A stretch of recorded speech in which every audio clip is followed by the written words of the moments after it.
overall.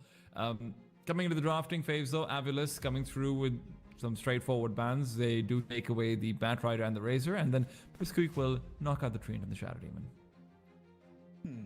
I mean, we see a lot of teams picking up the Razor these days.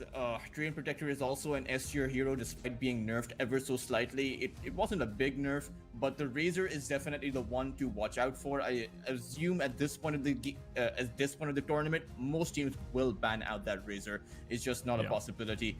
Meanwhile, Klinks, this is something that teams are picking up both at that tier 1 stage and at that tier 2 to tier 3 stage. We see the Klinks being picked up nearly every game at Dream League. Extreme Gaming, Ame is back at it, right, with that Klinks. We all love to see it back at TI, even though it has been a while since then. But pretty much meta bans coming out from both sides. But I would imagine PIPSQUEAK actually targets TA 2000's hero. I mean, they've already done that a little bit because AVULUS has found so much success with the Shadow Fiend first pick coming into so many of their games. It's been a top priority for them, either first pick or second pick for them consistently. TA 2000 just smurfs on that hero sometimes. It feels like an automatic win pretty much whenever they're getting. The only team that's managed to beat them with that Shadow Fiend under their banner was Power Rangers, and that was also not it wasn't a guaranteed win for them by any stretch of the imagination. So yeah, I think you're right about this. There should be a lot of targeting for him in particular, but that also means AVULUS might prioritize his hero earlier on to get away from those bans.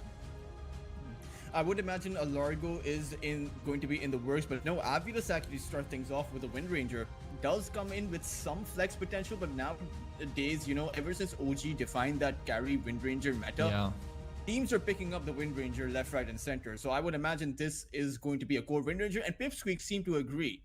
Now, this could just be a random Mars pick, but the Mars happens to be pretty good against the Wind Ranger, simply because you can use the arena to create a buffer against that focus fire. The projectiles don't enter the arena, so you do have a bit of the safety net. Not to mention, Wind Ranger's Wind Run, I mean, it might seem like it provides the Wind Ranger with a bit of safety inside of that arena, but it also wastes the Wind Run. So if you do survive, once the arena walls come down, you still don't have your Wind Run, so you're still very vulnerable. So I really like the Mars pick here. Yeah, I think Mars is obviously also just, besides the Wind Ranger as well, it's one of those great offlaners that you can just round out any draft with. It's sort of like a Magnus, but with a bit more fighting potential, and normally an earlier Blink Dagger as well. So good to see that one coming through over here. Hoodwink ban coming forward as well. It seems to be that the Squirrel just does not stop getting attention on the top level. Everyone wants to stop that Hoodwink Mars combination from coming through. I'm not surprised about this one at all. I would really like to see the banning from AVULUS still be focused down onto support heroes, to be frank. It feels like a lot of those Wind Ranger counters come down to these, high burst damage, heavy, laning presence sort of support heroes more than the cores themselves these days. Yeah, to be fair, I wouldn't mind seeing the Pugna, even though the Pugna has kind of vanished out of the meta. But if you want to go for other saves, you can go for the Tusk Snowball. There are plenty of ways to deal with a Wind Ranger. I will say that given the frequency of how many teams want to pick up a Wind Ranger carry, I think the success has only really been crafted by one team out there.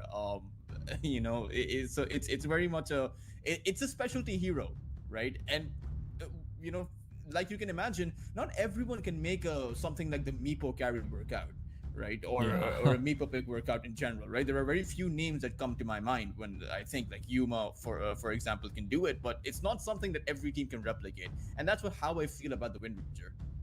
Yeah.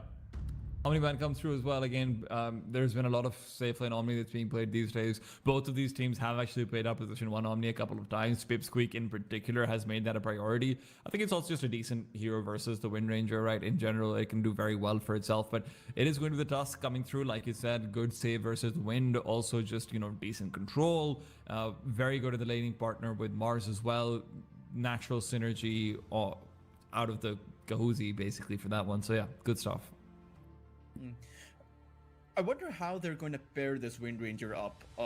It's also the fact that if you reveal your pairings here, you are going to reveal the fact that your Wind Ranger is going to be a core. And I assume that AVULUS want to hold on to that info. Is that really very valuable though when you already know what the offlaners are going to be, right? It feels like, hey, I don't really need that much more flexibility. There isn't like a big thing that can counter a Wind Ranger at this point after you've already taken out some of this offline presence in the same way. Yeah, I imagine that's true to an extent. It's also the fact that you are playing into a very strong offlane, right? Yeah. It's the tag team plus the Mars, so that probably goes. It has some weight in Avilus's mind. Now they do have that Undying, so this could actually be a very strong lane. The Wind Ranger plus the Undying against two melee heroes, you can't really do much.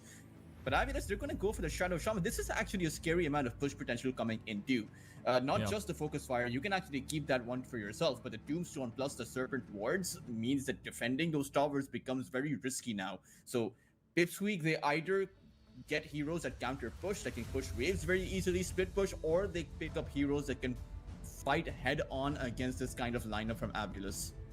I mean, for PIPSQUEAK, the fact that Mars's Blink Dagger is around that, the 13, 14 minute mark, if you get off to a even start, you're probably going to lose all of your tier 1 towers before you're able to properly threaten this versus the lineup that Avulus is putting together. And that gives Wind Rangers so much more space to just roam around the map and actually be freed up to go for picks, but also just keep on farming away like we know TA2000 could do. So Avulus is putting a lot of pressure on to be able to fight for those lanes early on. I would love to see something a bit more active for the mid lane being prioritized.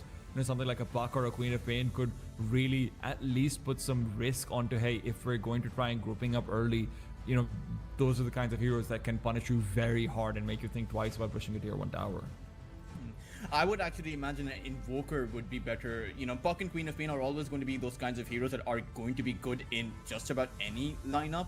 But the Invoker here is pretty good, right? Even if you want to fight early on, you might still have that alacrity. With that Sunstrike, you can participate in some of the other lanes, particularly when you have the Tusks that can rotate, create space. So this is a pretty good lineup for an Invoker pick. Copy plays the hero.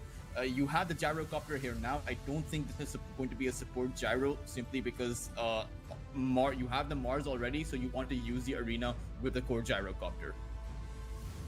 Yeah, I would be very surprised if we see this being the support gyro. But also the other thing that we do have as a flex potential is, now I don't know how well this does against an Undying to be fair, but I do think that the Dust gyro is actually a low-key kind of underrated as a lane. You can be very strong in it, but if you want to have like a laning partner who can actually fight into the Undying and provide some strengths, maybe that's that. But it's almost impossible to fight into the Undying, so they will just go for something with a save, pick out the Ringmaster. There you go.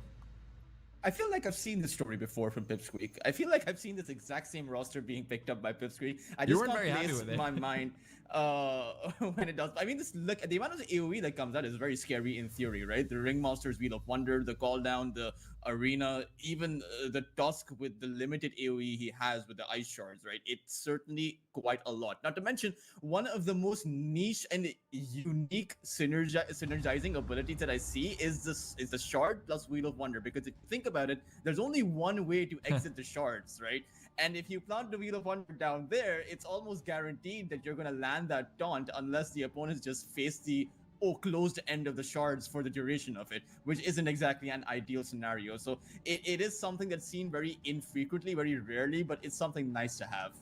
What I am a little bit worried about though is that if PIPSQUEAK is making this like a heavy save lineup because they're so worried about the score Wind Ranger that's likely going to come through, honestly, Undying doesn't really care about saves that much. Undying's one of those unique offlaners where, because the Tombstone is a sustained damage over time sort of ability and control over time ability, rather than a lot of offlaners like the Mars who have just this big ulti that lasts for 4 or 5 seconds, saves don't do very well when the Tombstone's already down. So Wind Ranger will always have the opportunity to reinitiate in, because during that save you're not going to kill the Wind Ranger. And that's where I'm just again a little bit concerned that this seems a bit unidimensional from PIPSQUEAK, and I really want to see an aggressive mid laner that can do well. I know you said Invoker.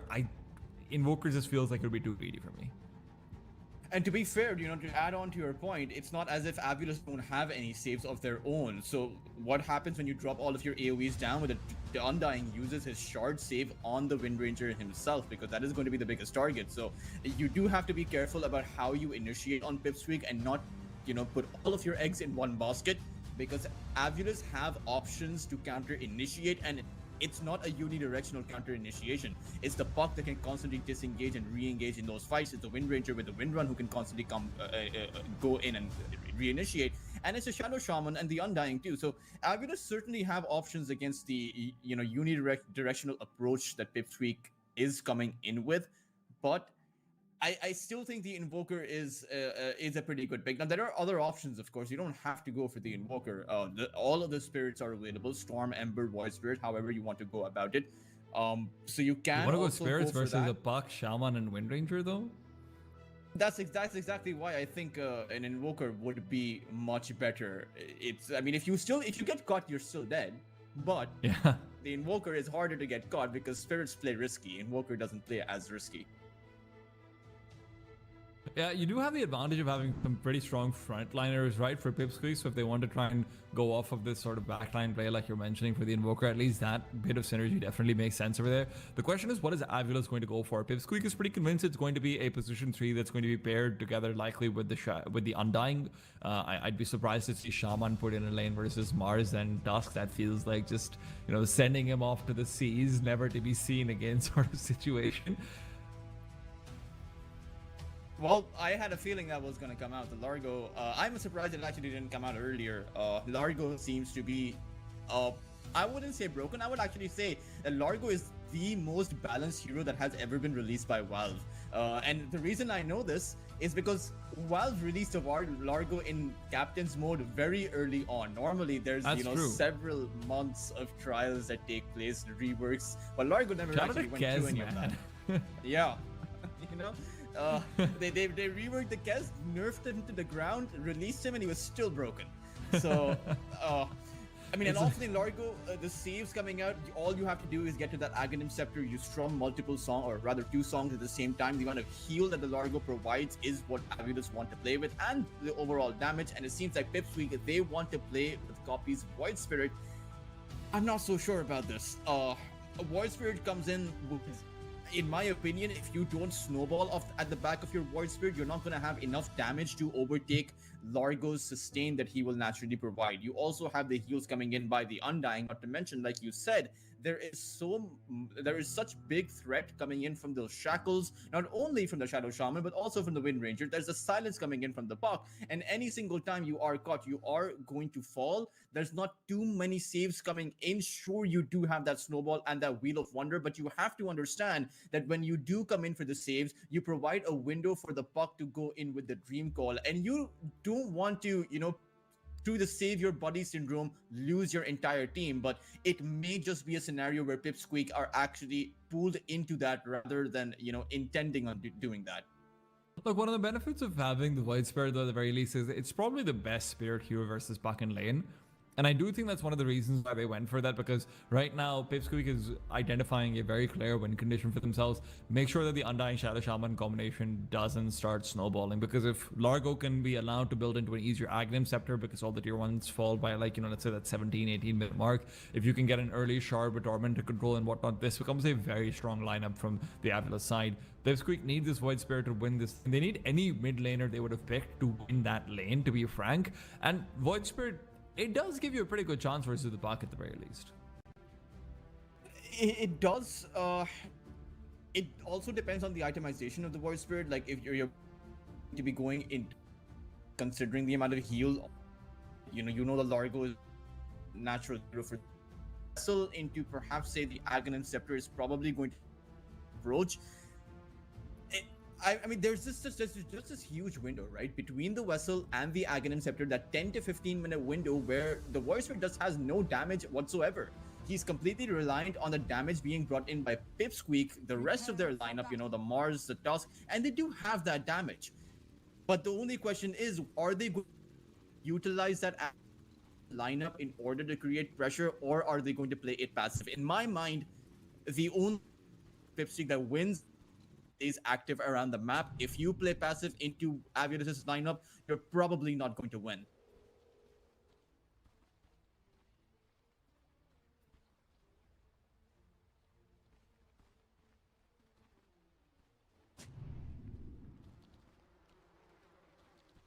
Well, let's see whether or not they agree with you. There shouldn't be any interesting... Wait, does Eki... Yeah. Sorry, I just saw Eki's tag says looking for team for EXL Burning Mario. I mean, they almost qualified, right? They did almost qualify. They got to the close qualifier, and admittedly, they didn't win a single match there, but close qualifier is hard work already as it is. Ah, God, this is a big commitment over here from the PIPSQUEAK boys. Yeah, this They is the longest really want wraparound to I've seen. find a big fight over here, and versus an Undying, that's not a guaranteed win at all. They've got a good observer ward down. They're going to be able to spot it as Decor. That's a target you don't want to initiate on, but they might choose to do so anyway. Nope, decide against it, and feels like a whole lot of nothing. Ryota should even be able to chase them down and make them very worried about the TP as well. Of course, he doesn't need to skill up his Hex or anything like that. He's got the chicken fingers facet, as you would expect. So, Yayo and Ake are going to be in a little bit of trouble. Yeah, you don't want to run into an Undying, right? Like, the amount of damage you can dish out to the Undying, he'll essentially use the Decay, steal about 8 strength from the two of you, and suddenly the amount of damage you've dealt amounts to nothing. So it's pretty much a zero-sum game as far as that is concerned.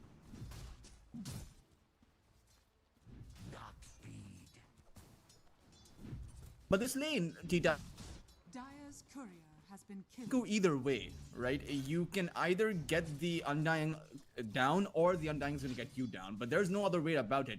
You have a Tusk and a Mars, and you're most likely looking to play aggressive. Yeah. I don't know, you can actually establish that. Let's see.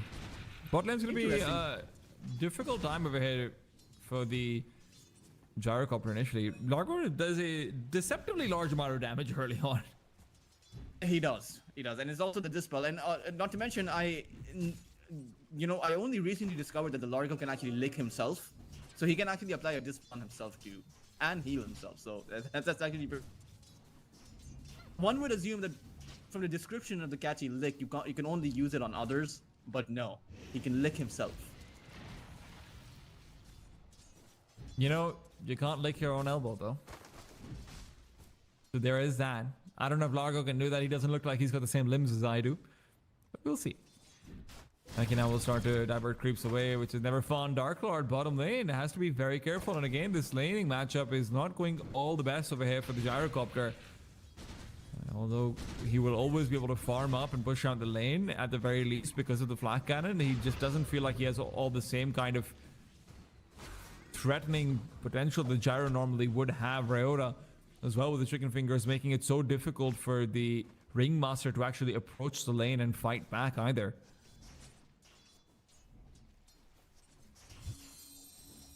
Mid side, last hits are going as expected. Copy is dominating in the last hits chart. Let's see whether that means he can actually fight around that 6-minute rune mark or into the wisdom runes either. It would be surprising to see. And while Eki continues to try and push back and find better position to farm up, he's lost out on a lot of experience forward, and TA 2000 in the meanwhile doing very well for himself as well. It's also seems like TA 2000, he doesn't want to let the creep wave go, right? Because every single time you do, you give away too much experience on the other side. It's not just the one creep wave you pull, you also receive another creep wave, or rather give out another creep wave. But bot lane, Flowers stolen, licked back in. Ryota will be able to get a couple of more right clicks, but Ryota has fought off more than he can actually chew. Corrupted is going to be the second kill to come through over here as well. Dark Lord gets a double. They really overestimate their damage potential, and when the lick isn't enough to bring the Gyro back into the Frog Stomp, the Shackle was a little bit late. They just didn't have the damage to fight that. yeah, it's a bit awkward to watch them not synergizing two abilities that synergize very well together. They really do need to play it perhaps a little more careful. Eventually, their off lane is going to be stronger than the safe lane of PIPSQUEAK+4, but if they continue to bleed out losses like that, that is never going to be the case. You have to keep your distance. There is this medium duration inside of the Frog Stomp where the Gyrocopter's barrage is not going to hit you, and you can dish out the Shackle and the damage, and you need to maintain that distance. The thing is, Dark Lord also has got a full Falcon from that double kill. He is going to be racking up the damage very much so the lack of last hits just does not affect him at all. You also have to just make sure that your aggressive lane isn't counteracted by, just dying. Now, that's a little bit better. They do get the Frog Stomp out. They'll be able to lick Dark Lord back in as well. Damage is good. He does have a Rocket Barrage coming off a cooldown in just a second, so Corrupted knows that with only one creep nearby, he's not going to be pursuing.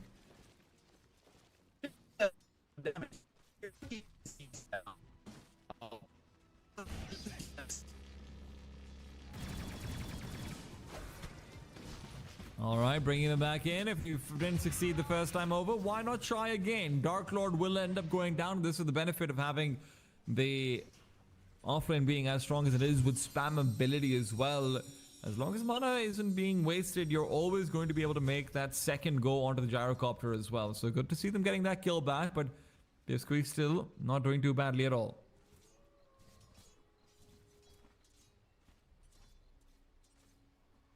KO on the top lane. Shackled up.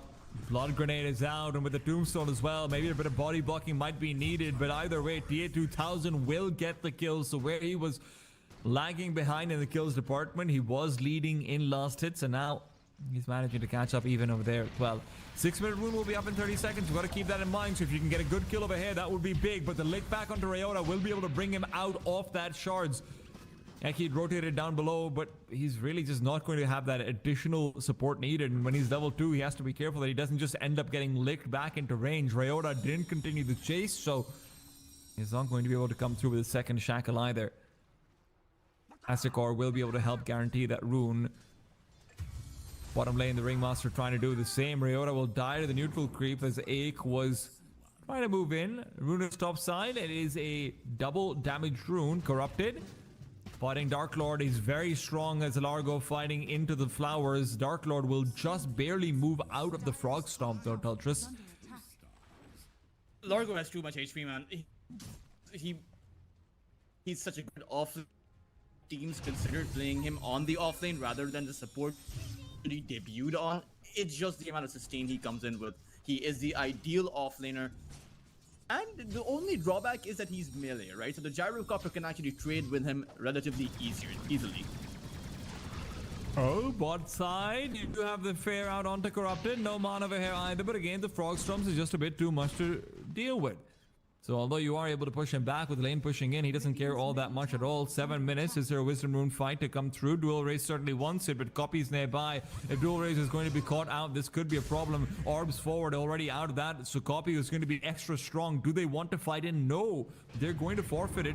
Fine with trading 1 for 1. No, he goes in. He'll miss out the Aether Remnant though, and now with the Dream Coil use, this could be what makes a big difference. AD Rune is being put to good use, but Copy can run away with that second step. The advantage is still going to be with AVULUS though. They come out with the Shrine of Wisdom. And the fact of the matter is, Yayo is level 4. Had he had something to contribute, had the arena been up, I know it's still very early on, but I'm very surprised PIPSQUEAK, they don't come in with the numbers here. They leave the Ringmaster towards that bot lane who did hold on towards that TP. And you either make a play for the opposing Shrine of Wisdom or you defend your own Shrine of Wisdom. There is no other path. They got the opposing Shrine. They didn't. Ryota got the opposing Shrine.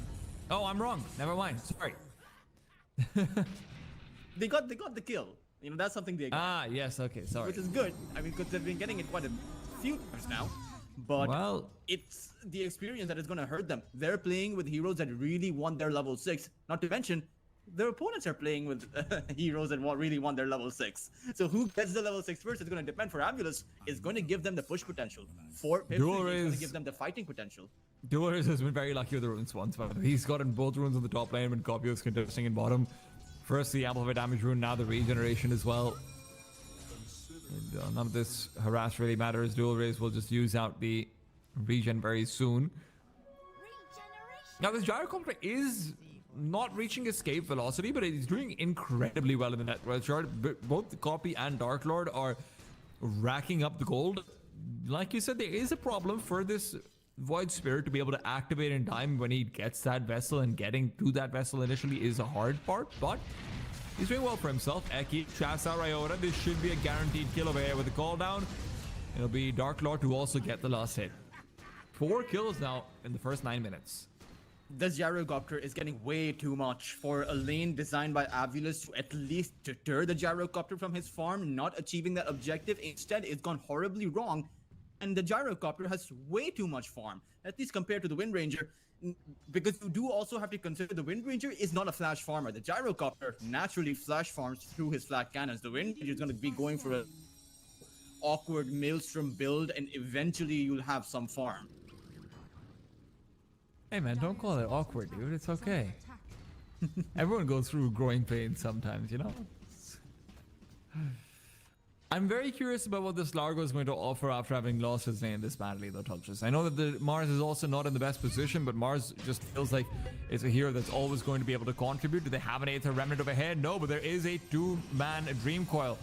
Shouldn't really mean that anyone goes down over here beyond the Dusk. He's the only person underneath serious risk, but is there going to be an opportunity to fight back? Now there will be. Dark Lord is TP'd in. Aztekor is going to fall. Ryota definitely going down for what seems like the umpteenth time, and as TA2000 tries to find a wind run away, Copy will be able to astral step backwards. They can't find him, but with the shackle shot connecting, it's going to be enough to find the mid lane kill as well. So what was going to be a very good TP from the gyrocopter ends up still being an exchange that AVULUS comes out on top of. Now they did get the kill, rather Dark Lord did get one kill and he didn't go down, right? So it's still the gyrocopter who is at the very top. Sure, came in as a different, able to get something done, but PIPSQUEAK+4, for them, it's not that bad of an engagement. I mean, Wind Ranger being involved in 2 kills over there, including the mid lane, does feel like it's one of those things that will even out the scales between the Wind Ranger and the gyrocopter in terms of the difference in their net worth and whatnot.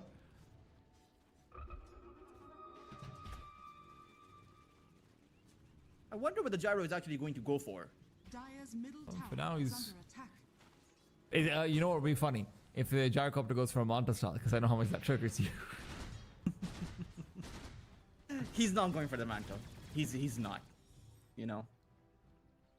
We all hope.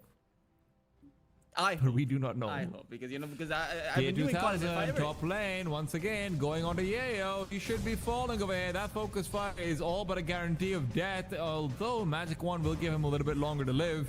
That's just enough time to write a letter home to his mother saying that he's sorry he won't be visiting. TA2000 finally starting to stack. When you consider the fact that gyrocopter who got all this many kills, it's also the Wind Ranger now who's getting kills, and later kills always than earlier kills, simply because net worth increases as time goes on. Is there a chance over here to find the kill? You do have yourself Dream Coil as well. Aether Remnant has been dodged, but the Wheel of Wonder will bail out Copy. Copy's got his second step ready and waiting. Doesn't want to commit to it, but they will now lose another rune. This seems like every single rune battle and Shrine battle has just gone AVULUS' way since the beginning of the game. Despite that, net worth is at an even.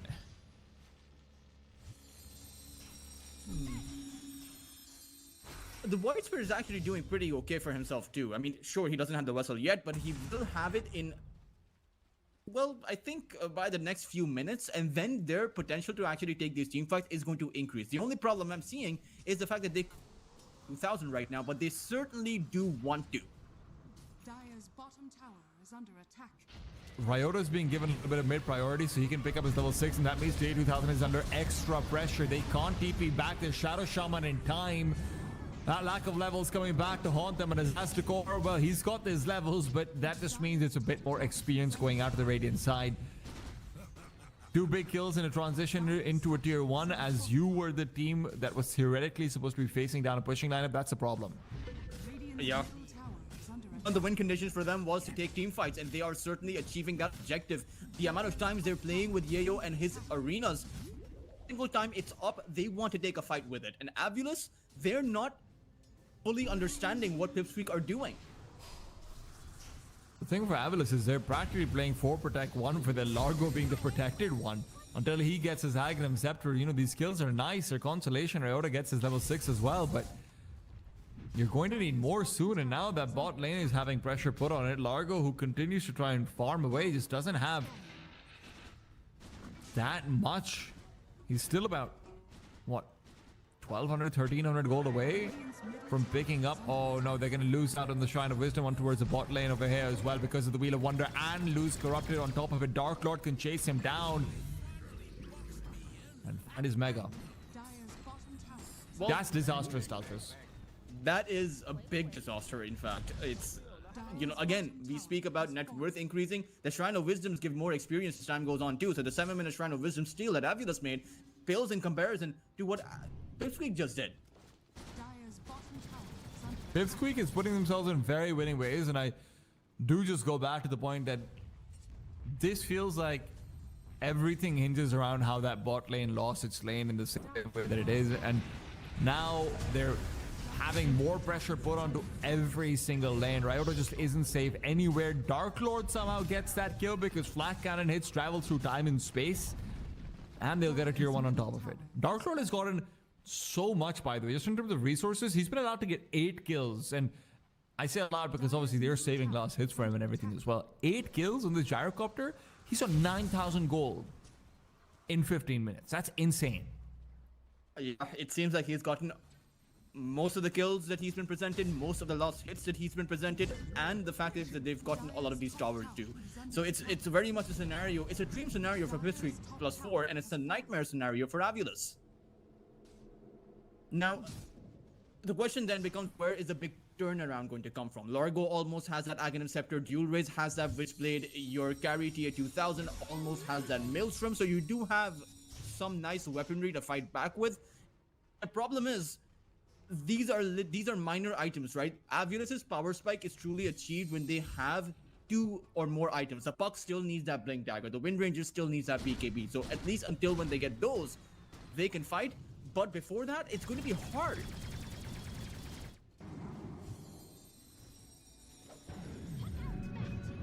HYDRA now picked up by Copy.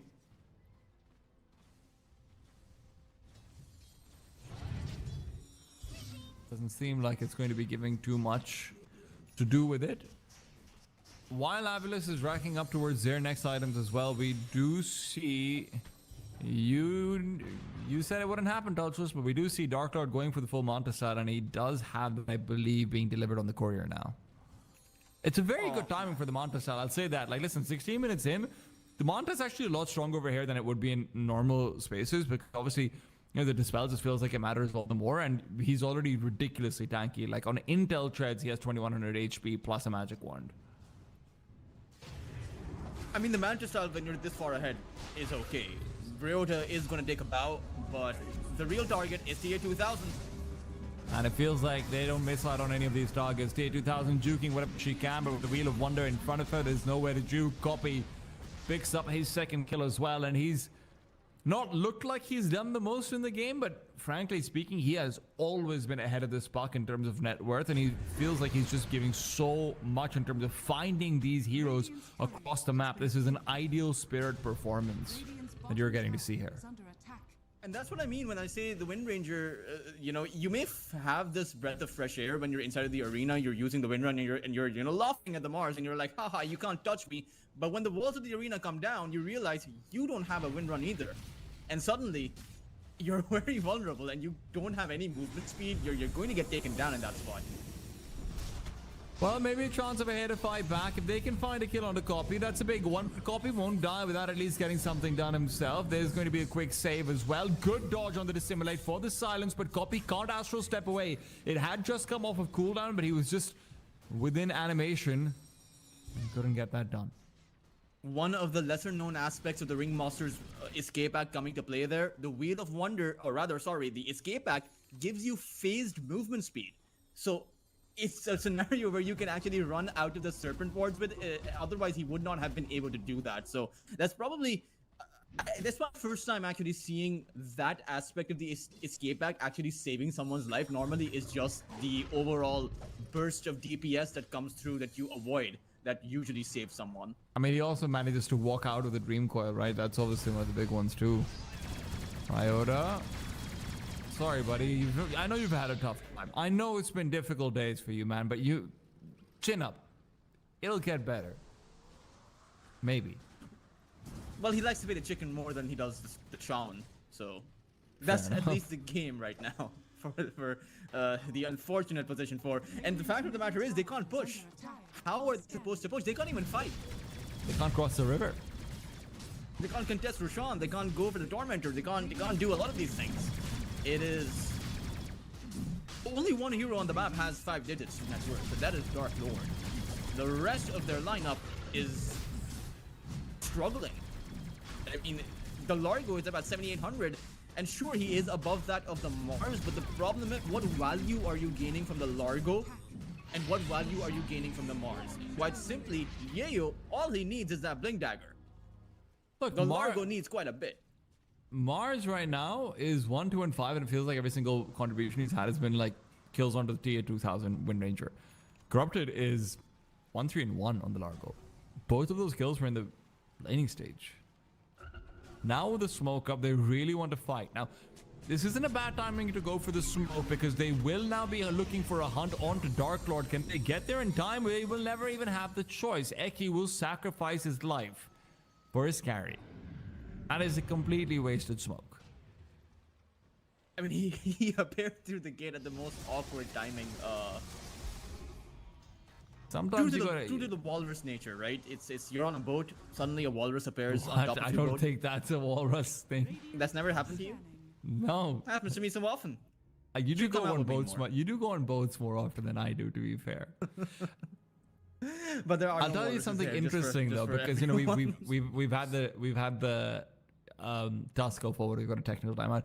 Do you know the concept of sort of, you know, ladies first, which is allowing, you know, someone who's a woman to pass through a door before you, etc., things like that, right? Like that's a common sort of old school chivalry concept. That actually comes from the Wild West, which was that if you sent a woman through the doors of like a foreign tavern or something in the Wild West, she would not be shot at. And that's how you'd be able to sort of guarantee safety as you're walking in. And that's where that comes from. To be fair, I saw this on an Instagram reel, so this might not be true. But what we did just sort of see is Tusk being sent first through the gate and like just everyone shooting him down immediately. So, yeah. Maybe not the Wild West anymore. People aren't as respectful. What about children first? Because I seem to recall it's women and children first. No, that's when that's a Titanic. That's different. Oh. Children weren't allowed to leave the house back in the Wild West. That makes sense. Yeah, I think they still shouldn't be allowed to leave the house. They should be kept at home and made to play Dota so we can have more fantastic talent in the CCT circuit. I'm down for that. You've given me the perfect idea. No. You just have to- No. Please don't do that. I know you're a pediatrician, but please don't do that to the kids who are your patients. Basically, just bring in 5 laptops to the hospital with me. Kids, it's time to play some Dota. Worst doctor ever, but we already knew that. TA 2000. This is a little bit risky. Copy's nearby. If he gets the Aether Remnant, that would be problematic, but Copy may have asked for a little bit too much. There's going to be a silence from Dual Rays here as well.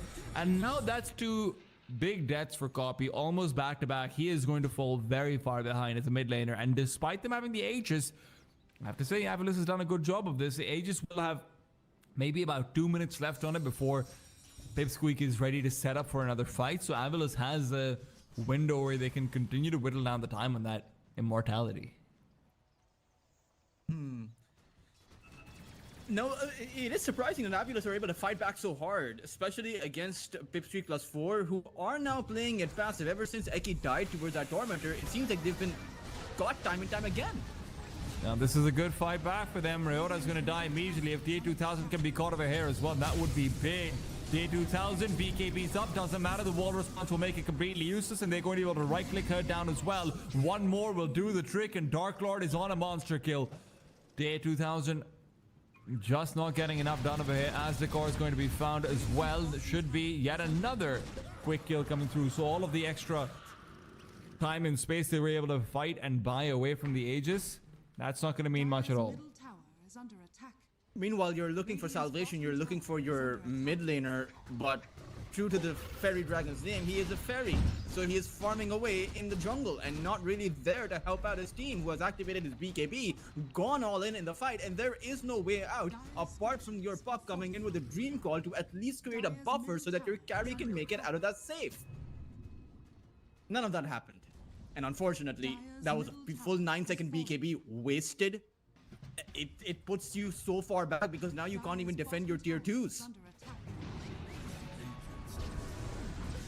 Corrupted will not be able to back over here either. I have to say, though, we've not seen the best Largo performance coming through over here, and I don't even think this is Corrupted's fault. I just think strategically, Avulus, the way they've played it, you know, that 4 protect 1 strategy for the longest time while Gyrocopter was actually rotating and fighting, it hasn't gone well for them. I actually don't seem to think that it's the Largo at all. I just happen to think it's how Avulus are actually playing this. Look at them. They're not unified as a team right now. While PIPSQUEAK+4 are, sure, PIPSQUEAK+4 did bungle it a few times, but they quickly picked themselves back up and gone at it again with synergy. That is something that I've yet to see from AVULUS. Dire's bottom tower. Quick save under Iota. He's been asking for that all game long. Poor guy's only gotten it once so far. Of course, the shard only being pulled out now. But they're not going to be able to use the shard to save out this Rax's. Dark Lord still has 45 seconds of a second life, and he is more than happy to allow that one to be expended. If they try and initiate onto the gyrocopter, it's going to be a problem. Lick back on Dark Lord. Shards are good to try and replace. Wheel of Wonder is there, so they're going to be able to fight back in there as well. Good aid to Remnant, but the blink in from the Buck might be enough to take down this gyrocopter. Focus fire on him as well. Are they finally going to take him away? No, Dark Lord still managing to stay alive. Saved once again. TA2000 being brought down, and while Dual Rays will be able to back off, he's the only one of his team who will. Copy can't chase him down, but this might as well be a GG call. You had to trade 4 heroes to just pick up the carry of PIPSQUEAK. Not to mention, you knew you were fighting into a cliff observer board. I mean, there is no other reason why PIPSQUEAK would hold on to that position so well. They were playing Kings of the Hill, seeing an opponent force trying to make it towards that top side, but it's so hard to fight into that kind of vision where PIPSQUEAK+4 know exactly who all is there, who's throwing out their spells, and they can play it calculated. Sure, they do lose their gyro, but the cost of which is absolutely massive for AVULUS. And listen, if you want to be lowering the cost of your betting on Dota 2, you can also go over to cct.gg/stake using code CCT35 to get up to $5 a day for 7 whole days for $35 bonus as a sign-up bonus. Terms and conditions apply, and do gamble responsibly if you're going to do so with our betting partners over at Stake. So, the question is there a gamble? Is there a play? Is there something that can be made of this for the AVULUS side over here? I mean, honestly, for that to happen, they would have to play more coordinated as a team. And that's not a player issue, that's not a hero issue, that's just, right now, a team diff. Well, right now the difference is looking massive. TA2000, BKB or not, it doesn't matter. He can be all golden, but the golden child of this game is Dark Lord and Dark Lord alone. And when you talk about a team that is, you know, 4 or 5,000 net worth behind, they should at the very least be able to get 1 kill. Right? It's not a position where this game has been snowballed entirely by PIPSQUEAK+4 and that AVULUS have not gotten their farm on any of their heroes. They do have a farmed up Puck. They do have a farmed up Wind Ranger. And sure, the saves are preventing them to be able to get some of these kills, but honestly, the way that they're starting these team fights, the way that they're approaching the entries here, it's just not suitable for to order to get any kind of win condition down.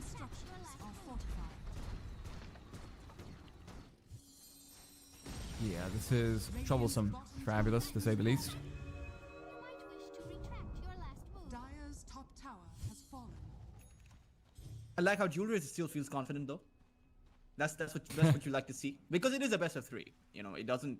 One game does not matter. Well, one game does matter because then you're 1 game away from elimination. You know, it's on the end of the world. Yes. Yeah, but you're on the edge. But of the it's cliff one then. step closer to the end of the world, indeed. Yeah. So, it's still recoverable, I would say. This game, it feels like a momentum failure. I think, you know, you start off the game with one intent, but then your intent's out the window, and suddenly you're left with nothing. And right now, Eki's going to blink forward, catch out TA2000. The stun misses. Okay, that spin should have connected. TA2000 will be able to back off and run away outside of the arena. Right side, it is going to be corrupted, caught out on the Larko. Can they bring him down? They decide not to. They'd rather take away the saving potential, as Aztekor will be the one to fall. Largo, you're up next, buddy. He's down next as well. Last year, 3 towers should be falling away. AVULUS, they don't have a chance to fight back into this. No buybacks on any of their heroes either. And 30 seconds is more than enough for AVULUS to take down a few more of these buildings in the base. Not really any way to stop them right now. Even if you wanted to, you don't have your BKBs any longer. So how does the Wind Ranger, how does TA2000 go in? In fact, TA2000 not even in the base. Neither is the Puck. In order to go in, they'll have to go in their base. Indeed. But they're not in there, true. T-Type. They're not in the base. Someone has to be in the base. There we go. They're in the base now. Excellent analysis, Deltrus. I always knew you had it in you. They are in the base. But so is the PIPSQUEAK side, and maybe that's the bigger problem. T2000 looking for a shackle shot, will not find it. Actually does with the Mantra illusions, but enough save and heal. Mega creeps have been found. AVULUS cannot get a kill. They cannot buy a kill to save their life. Simply looks for pretty much over. There's not really anything you can do from this point onwards. You simply have to kind of just give the game up at this point. But you're still gonna fight for that one last miracle chance that you have, that one sliver of hope. Don't think they have that, but you know what? I'll let you be the optimist over here. Tower is under attack. Quick heal onto the Wind Ranger, and that will be it. Asakor calls it. He knows that this game has been over for a while. They just didn't want to bow out just yet. Game number 1 will go the way of PIPSQUEAK+4, and gotta say, Tulchus, what a way to do it. They just dominate out that safe lane, and it felt like that.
because it just seemed like they were never able to actually get him down, despite of having a well thought out synergized offlane, right?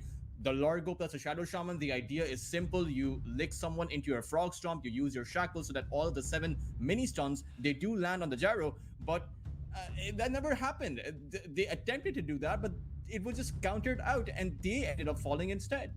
I hate it when someone licks me into their frog stomp and shackles Daltras. It's the worst. It really is. But I honestly just think that was kind of poor execution on the Largo more than anything else. I think even, the laning stage, it was clear that maybe Corrupted wasn't the most used to playing the Largo. But even afterwards, Daltras, the idea that you have to wait for an Aghanim Scepter, I know it's conventional wisdom, but when you're having a Gyrocopter run you down after he's already gotten multiple kills, your Wind Ranger is being targeted very heavily, DA 2000 is not going to be able to keep up in that situation at all. So yeah, I just think AVULUS, playing 4 Protect 1 around a Largo that is already doing badly and then not getting anything done with the smokes after he gets his Aghanims, it went from bad to worse. Now, they don't think that the Wind Ranger was the problem for themselves, and look, like you said, drafting really wasn't an issue, so doubling up on the Wind Ranger and the MOUZ, what is this, a do-over? Are we back in time? Is that what's happening? I know what's gonna happen. We're gonna see A Tusk? Hoodwink band. Hoodwink band? I don't think we're going to see a Hoodwink band. That never happened. Never. It did actually happen. It's infinite perpetual universes, simultaneously. So, anything that is picked up, we've seen, we spoke about it and we predicted. That's one way of trying to be right. Yeah, you're right. They do have to try and target Darkseid a lot. And look, it's fair, right? I think Gyrocopter is also one of those heroes that does pretty well versus Wind Ranger in general, forces out an early BKB to be an absolute necessity, which is something we saw T2000 go for. It's fine, right? It's pretty good. It's also very good against any sort of aggressive offlane duo that you're going to be putting forward. Now, that doesn't mean there aren't other heroes that can still fight into this, so I'm curious to see what the pick is going to look like for PIPSQUEAK over here.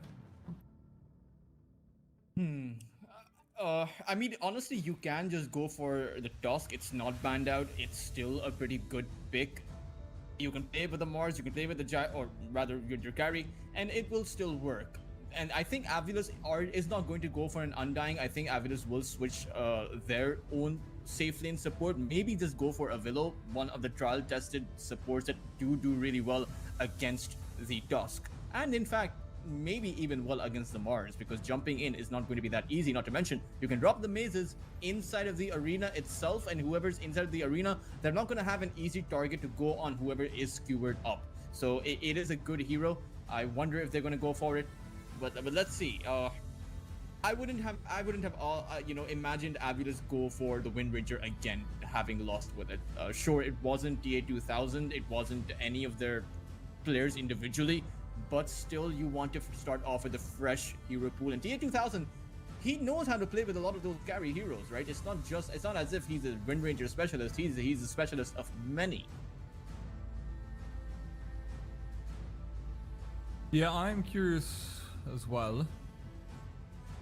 But to be honest, I'm a lot more curious about what kind of carry that we're going to see PIPSQUEAK go for over here more than anything else, because, for me, PIPSQUEAK, I'd really like to see them prioritize the fighting carry again, and maybe even something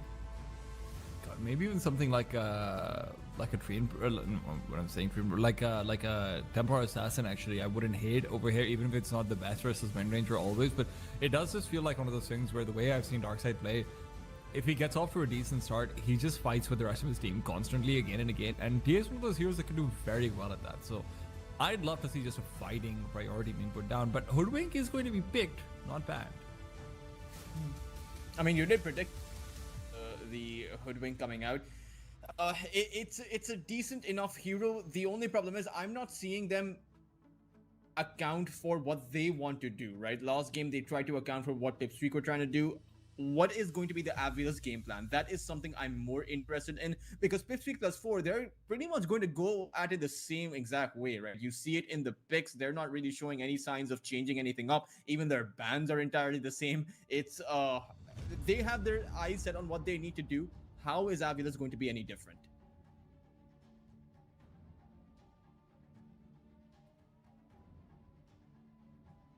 I wouldn't hate a Queen of Pain, to be frank. Again, I know I keep saying this again.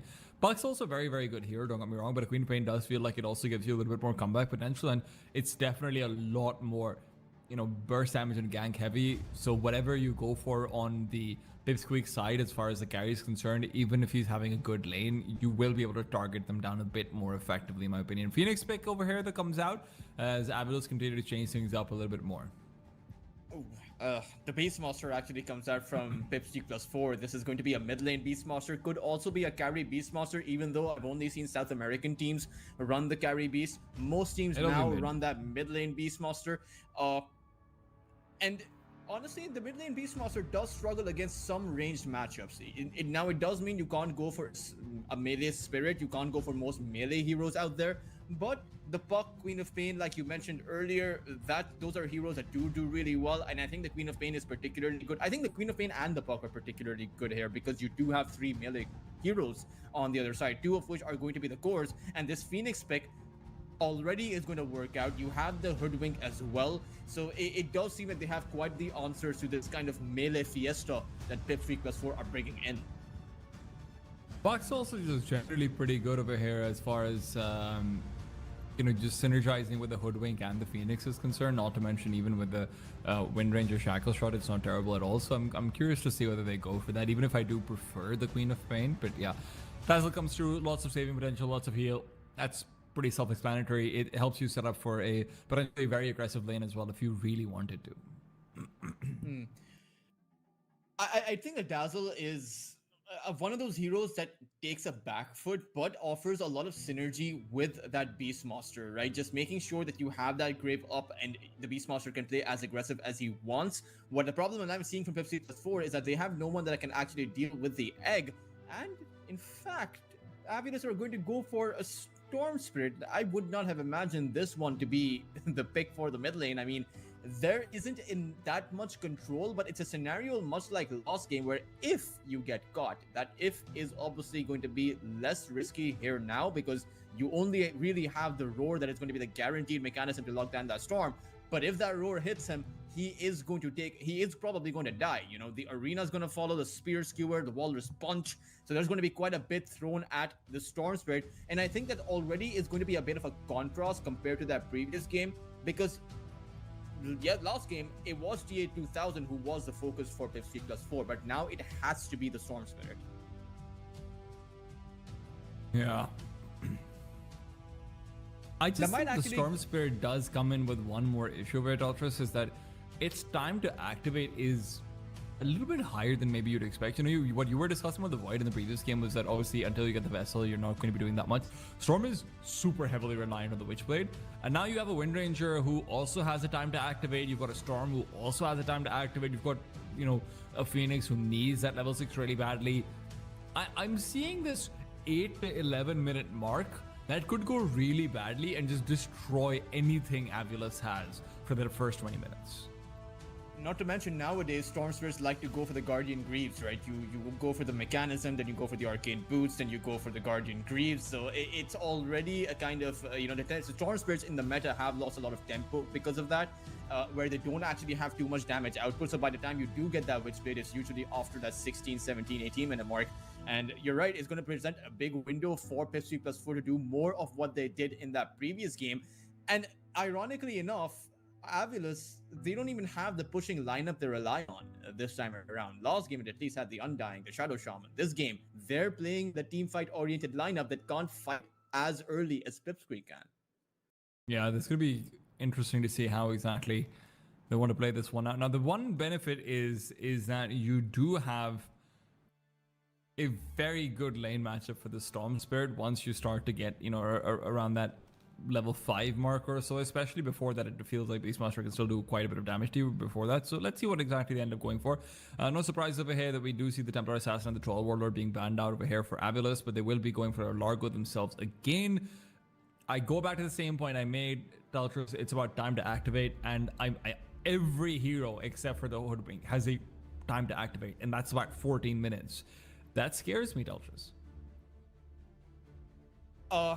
You know, I really hope they do have a game plan. What AVULUS are essentially suggesting, you know, with this entire draft is that the problems they faced last game was because of the puck that they picked up, right? Because every other hero is mostly the same, the Wind Ranger and the Largo as cores, and I don't agree with that. I happen to think the puck, it was a pretty much a good game for the puck. He did find the openings, did find the dream calls, but there was no capitalization on those kinds of initiations. And even as I say that now, even if the Storm Spirit does get to the Greaves, does get to the Witchblade, and is able to jump in, how are they going to capitalize on it? You do have that Phoenix Egg that can come in, you have that Hoodwings Bushwhack, you have the Wind Ranger's Focus Fire, and you have the Largo for the sustain. In theory, that sounds good, but even then, in theory, Avulus' last draft sounded good as well. It wasn't down to the theory, it was down to the practicality of how they executed, and it was very poor. What does PIPSQUEAK go for over here as their last pick, Ultras? A lot of carries have already been banned out. I mean, you need a range carry here, irrespective of whoever you go for. I think a melee carry is just going to be playing into the hands of Avulus, and it's a Huskar. This is gonna be a melee. This is gonna be carry Beastmaster, isn't it? Yeah, I really like this.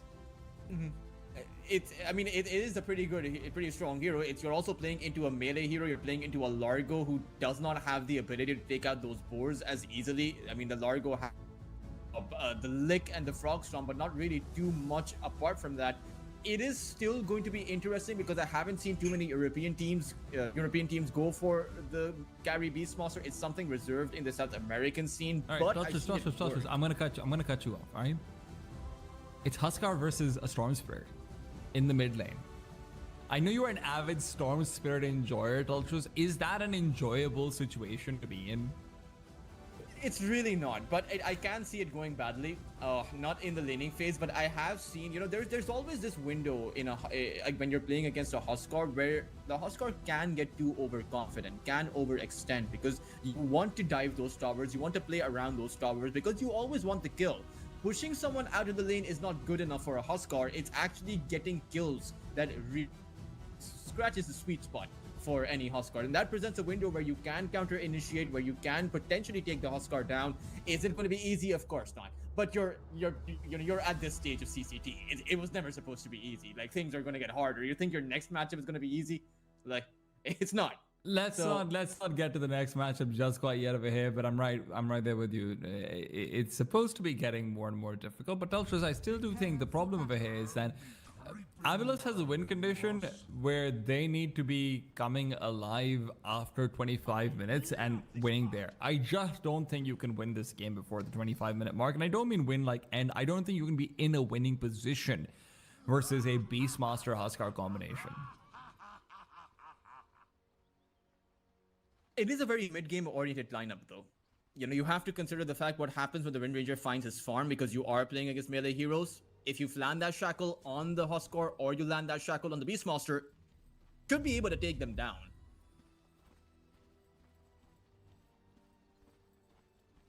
Positional exchange has come through. What kind of a wraparound is this?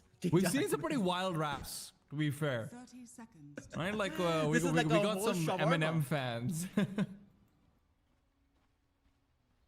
And somehow Copy is the one left behind in this, and he's still going for the same pathway, but he can't go there any longer. Like, his path has been cut out. This is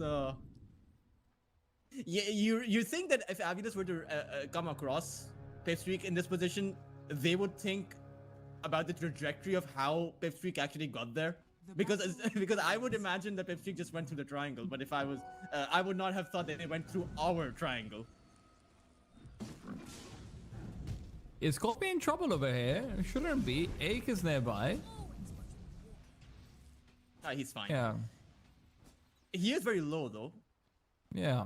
But he also wants to be low. So did they just give Copy the start that he wants on the Huskar? I don't think that's true, but okay. Sounds like a little bit of copium.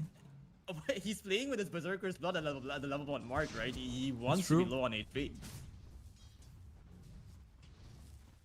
But still, top side, I feel like this is a bit of deja vu. I feel like there was someone else on this Phoenix. And Azikor Phoenix is, you know, a sight to behold. This is one of his, I believe, most successful heroes back when, you know, back in the season 1 of CCT at the very least, when we did get to see a bit more of Azikor. Should ideally be a pretty easy lane for the Wind Ranger and the Phoenix. This is actually better than the Undying lane because the Fire Spirits means that the tag team is going to be slowed down, and since you won't be able to dish out as many hits with the tag team, you won't be able to dish out as much damage. But over here, over on this bot lane, the two boars means that Ryota has to be on his toes, needs to make sure that the boars can't stack up against Corrupted, who is playing a melee hero. Not to mention, it's not just the boar slow you have to play around. It's also going to be that Dazzle's Poison Touch, the slows coming in through that. Never fun against a Dazzle. Dual Raze actually has more CS right now. Copy is struggling on that mid lane. It's at level 3 mark where it does feel like things really start to change around though. And as Storm Spirit, you do want to get every single last hit before that. Bushback comes out. They've got the Blood Grenade over here as well. It's not quite the same combination as it was in the last game, but Corrupted is finding out that it's ending the exact same way, with him dying rather than Ache being the one to go down. What can I even say? That tea time. I mean, it's the exact same playbook they used, and it's the exact same end result. It's Copy has to be Dual careful Raze. over here. Never mind, Dual Raze should be a-okay, but Copy backs off. Ryota will be happy to get the trade onto Eki instead of Copy. It felt like it was an ambitious push forward. He has got level 2 in Berserker's Blood, not the Burning Spears, which is why you have to be more careful going for those dives early in. And there's the window, right, that AVULUS just capitalized on. Very well done by them, recognizing the fact that their Storm Spirit is potentially going to be in danger because he is playing against a Huskar. So the dive was there from AVULUS, and it was Dual Raze who ended up with the kill. So this is actually a pretty good start for the Storm. Weighing in on the Ache again, this Dazzle is going to be perfectly fine. Corrupted and Ryota want to double up and repeat this same procedure a few times, but with the Lotus Orb, the Lotus Flower going the other way, it'll be troublesome. Now, of course, if you don't want to be in trouble, you can go use the code CCT35 to get up to $5 a day for the next 7 days using code CCT35 over at cct.gg/stake for your sign-up bonus. And remember, don't get in trouble. Gamble responsibly. Copy wants to dish out the fire, well, the Burning Spears, but realizes that the Storm is actually wanting to fight back. But towards that top lane, TA2000 is having a decent time. It's Yayo who's struggling much like that Largo and can't actually do much in this lane, considering it's not just TA2000 that can push him away. It is also that Phoenix. While the Tusk goes in for some wraparounds. And this puts the Tusk in an awkward spot. You want to play aggressive, but the mid lane rotation that he made did not work out. The top side, he can't really help much in. So where does the Tusk really go? Well, that's a sudden kill coming out. Dark Lord maybe wasn't ready for the kind of damage to come forward.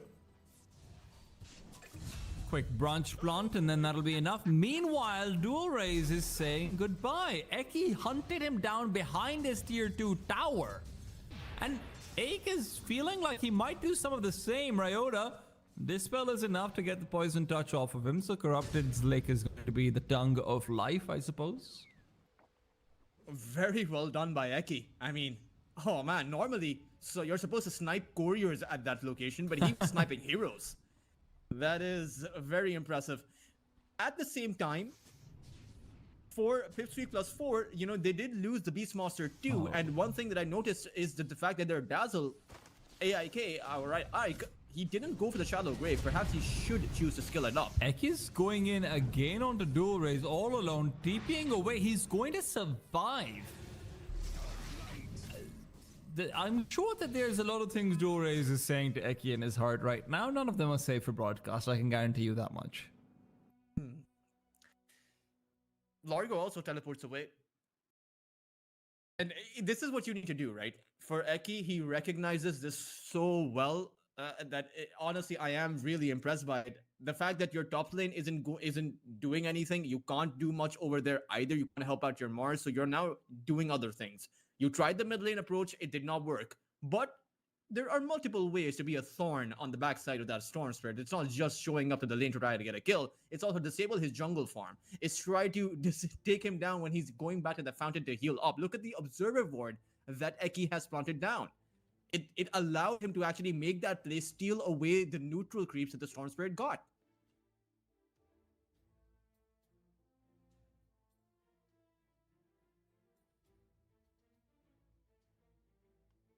Dark Lord is going to reconnect and the game will resume.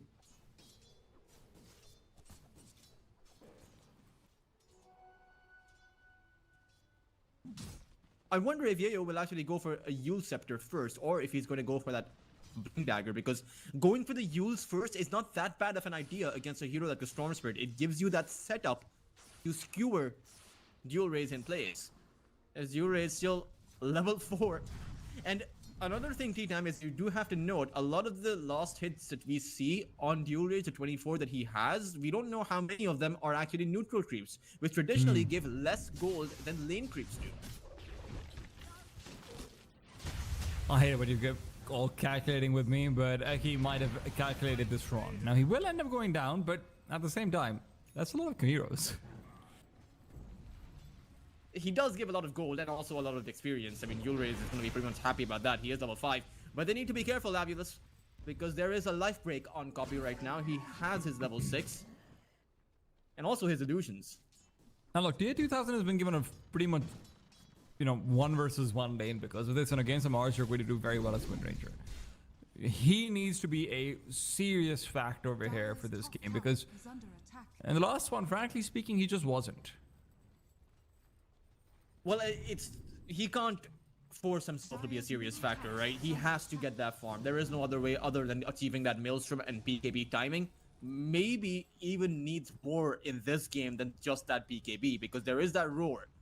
So this may be one of those games where you have to be forced to be going for that Linken's. But right now it's a Shrine of Wisdom play. Eki leading the charge, and you do have a Huskar too. The fight for Wisdom. Last time over it was PIPSQUEAK+4 to find both the Wisdom runes. This time they're hoping for much the same as the Phoenix makes his way over. The Sunray is incredibly powerful and fighting into it, but Copy forced away. Dark Lord will come through to replace him. He still doesn't have his Roar just quite yet, but Dual Rays without his level 6 either is significantly less deadly. It is going to be Eki to fall, and with Dark Lord being double bushwhacked up with Ike, Dual Rays is getting everything he could possibly ask for. Now the Roar comes out. It's used, but it's used to absolutely no use. A 2-for-4 exchange and the Wisdom rune going their way. Avulus just completely overran that laning stage just off of that one fight. Oh man, Copy going down first certainly wasn't. I mean, he didn't use that life break. He held on to it until he was so low that when the life break actually came out, it didn't really do anything. Now, sure, Dark Lord did get the 2 kills, so he is going to be at the very top of the net chart. So it's not a massive blunder by being made by PIPSQUEAK, but still, Avulus, by holding on to their Shrine of Wisdom, they do hold on to the game. The fact of the matter is, I mean, it was a bit surprising that PIPSQUEAK+4 had no escape plan. They didn't decide to they didn't even consider walking away from that Shrine of Wisdom. They held on to it. Dark Lord, as he was dying, as he was the last man standing, was still contesting that shrine. It reminded me of 300. It reminded me of the Last Stand, you know. I don't think he had much of a choice in the matter, but maybe 300 didn't either. Dark Lord is going to be around, it looks like a 12-minute or so Aghanim Scepter. Timing's not bad over here at all, but this Wind Ranger is going to be right there with him. He hasn't reached escape velocity the way he had on the Gyrocopter. Now, all of the meanwhile, Storm Spirit as well continues to farm away. He is going to be getting closer and closer towards that next side of his, going for the Kaina. And look, he had a very rough time of things in the laning stage, but with the back of the double kill that he manages to get near the bottom Wisdom rune, he is neck to neck with the Huskar. That's something you can always count on as a Storm, or as any hero who's a traditional mid lane hero going up against the Huskar. In a 5 versus 5 team fight, you are very often just going to be better, or you're going to have teammates nearby who've got AoE control and the like that are going to help you catch up. Yeah, okay. Well, for now he's going to be just picking up a little bit more harass onto the Largo, who is also, look, at the very least going to be less of a liability than he was in the last game, but he's still going to be very slow to get that Aghanim Scepter. Oh, Fazdigor. I mean, he's dead, right? He's hit with a life break. And it's surprising that there is a bit of a difference in PIPSQUEAK's approach compared to last game. they're not playing around with the Mars as much. We're not seeing any arena plays. Maybe because they feel like they don't need to right now. They have that Huskar, a very early active mid lane hero. But sooner or later, they're gonna have to go in for these arenas where they really do need those, right? That Shrine of Wisdom play would have been completely different if you had a Mars there with you. I think you also just can't 5v5 them right now, to be frank. But you're right, had the Mars rotated away, you would have been able to pick up the Shrine as well. Just getting greedy for the double Shrine, maybe not expecting AVULUS to rotate all 5 heroes over there, so there's that to consider. Wonder what the Huskar is actually itemizing for, right? Or no, it's actually not even the Aghanim Scepter. He's actually going for that Sanj and Yasha. I don't know how I feel about this. I think the Aghanim Scepter is perhaps the biggest power spike for a hero like the Huskar, especially against heroes like the Storm or like TA 2000 who can escape. Okay. Caught out of a hair, but a double stun means that AIK can move over, forces out the Phoenix Egg as well, but he's been birded up, so he can't actually get out the right clicks necessary to take the egg down. Eki will fall as the guard wants to get that kill with a DOT, and it all seems to be looking pretty cheerful in the AVULUS camp. Yeah, seems to be going pretty well. PIPSQUEAK+4, however, there is certainly a lot of tempo that I see from their side, especially considering they brought out the Huskar pick, so I would have imagined that they want to play it a lot faster. But that gives a bit of leeway to AVULUS. TA 2000 almost has that, or rather, not almost, he's actually about 900 gold away from that Maelstrom, but isn't that far behind compared to the Huskar. And the one thing is, Dark Lord is massively ahead, right? He's 6,600 net worth, so for 1,500 net worth above that of the Wind Ranger, and they need to do something to stop this Beast Monster from snowballing so hard. As I say that, it doesn't really seem like they have the space to disable the Beast Monster, right? I mean, PIPSQUEAK+4, you take a look at how they're positioned, it's very difficult for AVULUS to push into that bot lane. Dire's middle tower has fallen. Nearly impossible. The problem is, I just... Look, AVULUS are in a much better position than they were in the previous game, but I'm just curious, what enables you to fight? Like, what's the next thing that you're looking towards? Because Dark Lord has his Ags now, right? Largo's Ags doesn't feel like it's the biggest buff in the world, and it's also still a little bit far away. So how much do you give up before you're ready to actually take the fight to them?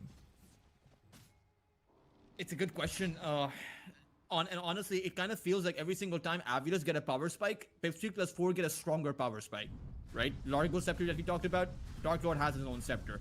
Are you waiting for the Sanj and Kaya on your Storm Spirit? Gopi might have a Sanj and Yasha on himself. Yayo is about to hit that Blink Dagger timing, so are you waiting for the Maelstrom? It just feels like the waiting game does not work out for AVULUS the way that they might think it does. Like, you really want to see them force the issue a little bit, because their lineup isn't bad at pickoffs, despite the save that obviously does exist with the Dazzle and the Tusk. You are able to fight into them if you're 5 versus 4, you know, or even 3 versus 2 or so. It's not the easiest for these heroes to get away alive, despite it being triple strength core. But we see no intent from AVULUS to actually fight towards that bot lane to take down the one hero that truly matters. Right now, they are making a move, though. They want that Shrine of Wisdom, and they'll probably be able to find. I mean, no one's here. Yayo is probably dead. I mean, I don't know about dead, but he's not going to be able to pick up the Shrine of Wisdom. This is a small win over here as well. They will TP themselves away. Double Wisdom is a good thing to collect, especially considering that their supports were really struggling. Can they find off the back of this, though? They do have the egg. Sentry is down. Eki dies over here, almost guaranteed, but he gets the Walrus Punch out, will be revealing himself. Mars isn't too far off over here. Eki's just looking to buy time and space for that Blink Dagger to come in. Yayo gets one. Corrupted next on the menu, and he's an item that gets ordered and ordered and ordered. He's a chef special, and right now, Beastmaster is eating him alive. Oh man, again, a lack of synergy. The shackle shot came out, the lick came in, and it actually removed Eki from the trajectory of that power shot. And you have to consider it's not the traditional power shot. TA2000 is playing with a kill shot facet. He's playing for the power shot, right? It's maxed out. That's 360 damage that did not land on Eki. And essentially, he used that snowball. You have to also consider the fact if you're AVULUS and you have a Tusk charging inside of your entire lineup, you have to ask yourselves, why is this Tusk here? Surely, PIPSQUEAK have a plan for this Tusk.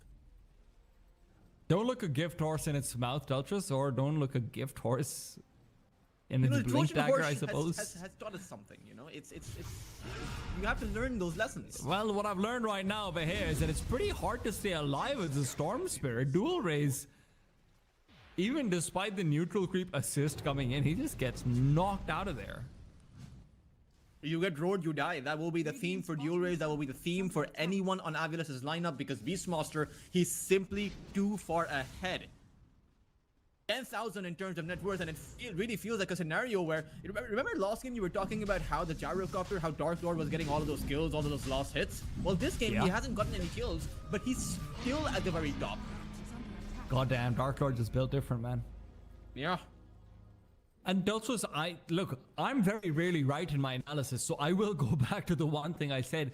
That time to activate for AVULUS, it just keeps getting pushed and pushed and pushed, and you're not going to be on even footing until that Wind Ranger late game kicks in, and that's at 28 or so minutes.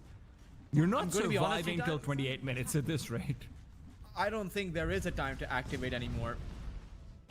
And, you know, it pains me to say this for perhaps, you know, as a fan, when AVULUS started out, probably my favorite team, but it really feels like it kind of feels like there's so many cracks right now from what I'm seeing in their matchup against PIPSQUEAK. It doesn't really feel like a full unit. It really feels like they don't have a unified purpose. Now they will group up, and I really hope to see some kind of synergy here. They really want to go in over here and catch Copy out before he can armor it toggle away, but with the Aegis, he's going to be just perfectly fine. Phoenix Egg is going to be enough to at the very least guarantee a stun out on. I mean, with the help of the bushback, that should be a dead. No, it's a snowball. Comes back in with the arena onto 4 heroes as well. Yayo is just playing with them. They still don't have that Beastmaster nearby though, who's all farming into the distance, and that means this fight can still be won. Yayo is going to be taken down, I'm sure of it, but no, Dual Rays doesn't have the damage. They won't be able to connect with the power shot over there either, so they can't get the kill shot in the end. Even without the Beastmaster there, that arena is just too good to fight. I mean, to be fair, AVULUS did start the fight really well. They took out that Huskar's Aegis, but the problem that I saw was Aztekor, he was so afraid of the initiation, the counterplay coming in from that Beastmaster, who wasn't even present, like you mentioned, that he used that egg. And that meant when the arena counter initiation came into play, you no longer had your one big AoE spell to use, which is your Phoenix's egg, to counter that out.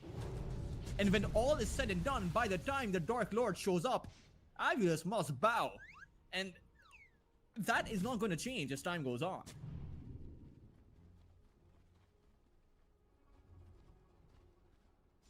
TA2000, he's going for that Mjolnir build.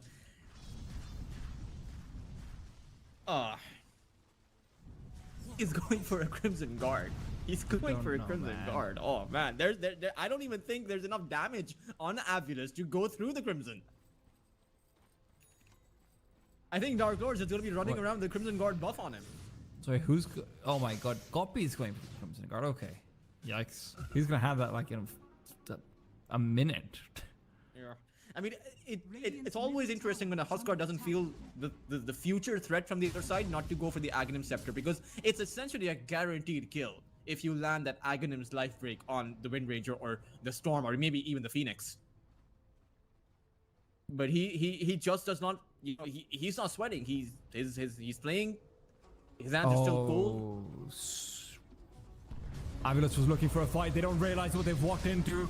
Corrupted is not going to be able to get off any of his heels over here. Will he be alive for the rest of his team fight? No, he won't be. And as Dual Rays tries to back off, he looks back and will just get a couple more right clicks in. Snowball was onto the Wind Ranger, not onto the Storm Spirit. So TA2000, who thought he was safe from the target of the ice, He's instead going to be out cold. Decided to stop running to try and use that power shot. Like you mentioned, maybe he thought it was a Storm Spirit that is going to be the target, but ideally, it's never going to be the Storm Spirit that's the target, right? You're not going to be able to catch the Storm with your Snowball while he has so much mana. In that fight out, he did possess most of his mana still. It's, again, 13,000 of lead right now for PIPSQUEAK, and none of their cores seem breachable. The Beastmaster at 14,000, the Shard goes the way of the Dazzle, a big power spike for him. The Hex that now comes in with that Poison Touch. And for AVULUS, you know, they recognize their late timing, right? Which is why Dual Race, he never went for the Guardian Greaves. He went for the Sanjin Kaya.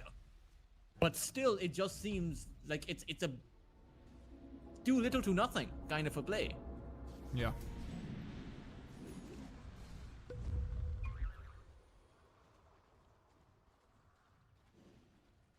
I am wildly impressed with what's been going on for the PIPSQUEAKs. And Eki, I don't know if he's playing the dominant hand in this, but he should be very happy with this if he is. Initiation comes out, the MOUZ isn't too far away, will be able to get the arena, but they don't hit the stun on a dual raise. Instead, it's a roar. Will dual raise go down? Yes, he will. No, finally does end up getting taken down, but Dark Lord uses full BKB for that. TA2000 gets a chance to fight back, but with the shallow grave, and it's a beast monster that's kept alive. Buyback from the Tusk. Eki really wants to fight this one, but with the buyback used in the support, admittedly you lose your Storm Spirit, but Wind Ranger was involved in some of those skills. It's not terrible. Not bad at all. And Dark Lord, you know, AVULUS proved the Beastmaster to be vulnerable. There was a moment where he could have gone down had that grave not been there. And they do have avenues. The damage coming up from TA2000 is there. Storm Spirit can also survive for quite a while. They need to take more fights like that. The only problem is, you're still going to be giving up space. The only problem is, even when it's a great fight for AVULUS, all it really happens to be is a stalemate. Eki can use his buyback, I can use his buyback, they can use their buybacks all game long. It really does not matter. As long as AVULUS does not take down this Huskar or this Beastmaster, none of the moves they make, none of the kills that they get in these team fights is ever going to make a single bit of difference. Radiant are scanning. That's grim. But it's a It truth. is. Tower is under attack. It is, you know, there are no... I'm afraid there is no happy ending against the Huskar. It's you fight and you win while, you know, faced up with massive losses on your own side. But very rarely do you ever fight and you come up with a clean win. It's going to be messy.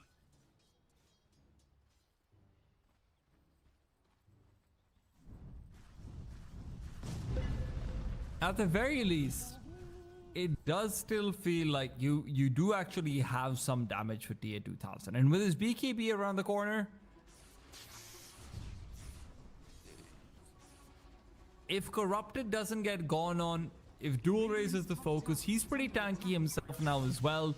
You can keep on healing up the Storm Spirit. You've got a Phoenix Egg to try and take some of that aggro away. Look, the point is, there are possibilities here for AVULUS. But that's looking for the hole in the needle. And right now, Dark Lord has taken that needle and put it straight into Corrupted's eye.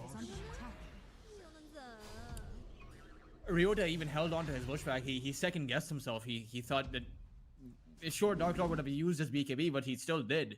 You know, it's force it out earlier. At least get the Tusk in that bushback. Give yourself a fighting chance. I don't know if there was one there. There wasn't, but at least pretend. At least, you know, lie to yourselves. for our sake. Lie to show us yourselves, that you- please. You know, it's like if you're in a boxing match, you want to see the boxers actually box. You don't want to see them lying flat on the ground. That's MMA. That's jiu-jitsu. I don't know my boxing, man. Like, I No, haven't. no, like, I don't know. I don't know my MMA either.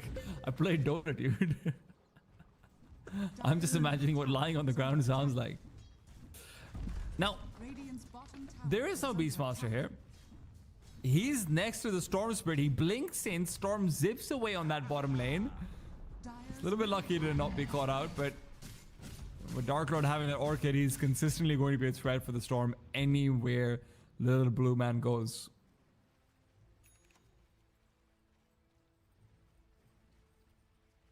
I mean, you can see PIPSQUEAK just running across lanes, right? It's top side, then it's back to mid, then it's back to bot lane, then all the way around. Look at their sentry ward placements around the map. 100%, or rather 90% of their wards are towards the dire side of the map. As Rota does find a sneaky snipe on the courier before teleporting back to his own base. And PIPSQUEAK+4, they catch a whiff of the hoodwink and they move with 5 heroes near that position. It's like, oh man, you're playing a game of chicken run against PIPSQUEAK+4. Or not chicken run, but chicken little. Wait, no, it's chicken run. I don't know what chicken run is. I know what chicken little is. It was 15 years ago. So I don't know. Okay. That game where you had to escape when you're the chicken. Okay. Radiant's middle tower Like from the is barn, under you're in the chicken in the barn and you have to escape. I am not with you on this one, but we can be united by this team, I told you, as they are certainly looking for it over here. Radiant side are all grouped up. Copy, gone on. This is a good start of the fight. Can you finish off the Huskar? Doesn't look like it. Dark Lord's already gone in on a TA2000. He doesn't get anything off before the roar comes out. And now with the silence of the Storm Spirit as well as the Arena Spear, he's forced to use his BKB just to zip away. They saw the Huskar, they saw Copy walk in, they had an observer ward, they had all the options in the world. But quite frankly, they can't burst the Huskar down. They had to go in for a wraparound, go in on some other target, but as soon as that fight breaks out, it's TA2000 that is going to be, or rather, that is seemingly the target because they don't really, as it appears, care about the damage from the Storm Spirit coming out because there is no damage. Dire's top tower There's no is Witchblade. under There's no, attack. Yeah. you know, it's a Sanj and Kaya in a BKB. Sure, the Storm deals about, you know, for argument's sake, let's say he does about 500 damage in the 2 to 3 seconds that he has. But that's not good enough. There's the bright side. TA2000 did not use his BKB in the last fight, so you still have the 9-second BKB. Hey, bright I side. don't agree with that. I think Bright side? that is morbid and does not mean 9-second that BKB, baby. it just means he didn't even have a second to use the 9 BKB. seconds, Steltrus. Are you not listening to me? 9 whole seconds, Steltrus. That's crazy. Sure. Yeah, it's a 9-second BKB. And to be fair, the rest of the BKBs on Dark Lord is wearing off. I mean, it's down to the 6 seconds. So the carries clearly have a difference in debuff immunity here. He's got in away. He's got the sun. He's got the roar. This is a dead Storm Spirit. It couldn't be sunnier outside, Dulcius. Hey, there's a bright side. He has an 8-second BKB. He's got an 8-second BKB. We're the bright side kings. Wow, we're so good at this. I mean, their high ground is about to be besieged, and they don't have too many options right now without the Storm Spirit. Hey, T2000 still's got that 9-second BKB. They do take away the Aegis for now, at the very least. Dark Lord is forced away. Dire's Let's not forget he does have the Bloodthorn, so incredibly deadly to anyone who wants to jump in on. Storm's back in 10 seconds. This doesn't look awful. Copy's got the Grave on him. He's been healed up over here as well. Storm wants to TP in and zip through perhaps, but no, they've already backed off too far. under attack. This engagement will be successful. They do take the Aegis. It is surprising how AVULUS are able to pack a punch at instances in the game, as opposed to being able to do it consistently. I mean, you have to remember they have like 1,500 damage in magical damage, but you know what? Duska's now managed to save them. They do have to fight underneath the egg. That's not fantastic. Copy is going to just fight back and take down the egg. Omelette toggles in the middle of the fight. Now he's just fully healed up. And as Corrupted tries to BKB and heal the rest of his teammates, he doesn't have anyone left to heal. He's already lost everyone. Largo, buddy, get your banjo out of here. Oh man, that was... I mean, they had a clean initiation on the Huskar, but TA2000, he couldn't find the opening for that shackle shot. Couldn't Dire's top tower keep him down. And when that BKB came online, it was, you know, that one silver lining was the fact that they may have been able to take the Huskar down, but at the end of the day, even if Copy did fall, the rest of PIPSQUEAK+4, Dark Lord, was still going to run all over you. And now it's a 21,000 lead. I feel like the chances for Avulus to continue to stay in this current season of CCT are coming to a quick close, as this series has been completely brutal for them. Yeah, if there was any question about Avulus coming into this one about whether or not they can hang with PIPSQUEAK, I think every question has been answered. They simply can't. Both of these games have been finishing effectively underneath 30 minutes. If we're being frank, like, this game was won at least 5 to 8 minutes ago by PIPSQUEAK. This is just them putting the seal on, and Avulus do not want to bow out of their CCT journeys just quite yet. And PIPSQUEAK really want the rematch versus Liga team in that lower bracket final. I mean, by the looks of it, they'll have it. Oh, they're... I mean, the road back to winning this game is nearly impossible. There's not too much you can do right now. I mean, Dark Lord has an entire refresher orb, and I feel like it's pretty much just over. Well, he might want to use that refresher shot pretty soon. Over here, will be able to take down Dual Rays if he wants to, but no, Dual Rays has been saved. They turn around onto the Largo instead. Largo continues to be a little bit less than effective, and as Scorpy tries to back off, he will be bushwhacked up. Now, TA2000's got the full duration of a focus fire onto this Husker. The full duration. And he's not been able to do anything. Now he gets Walrus punched back up. He's been force-staffed away. TA2000 turns out with a shackle shot that's not going to do too much. Even Eki is kept alive. Glimmer Cave heals. It's all a bit too much. Yayo's still getting ready to blink it if need be. The Beastmaster comes back in. Dark Lord gets another quick kill on Aztekor. The buyback feels necessary. Egg still not used. TA2000 now busts out that BKB, and with a long range power shot, his last word is goodbye. A zip in from the Storm Spirit. This is an exercise in futility. The only thing that's needed now is a GG call, and it should come out here. And now Aztekor decides to bow out. They've had enough of it. Avulus will be eliminated, and not just eliminated, they will be manhandled out of the CCT. Oh man, even as their offlane worked out a lot better this time around, it just seemed like playing it super passive, even as that Shrine of Wisdom contest was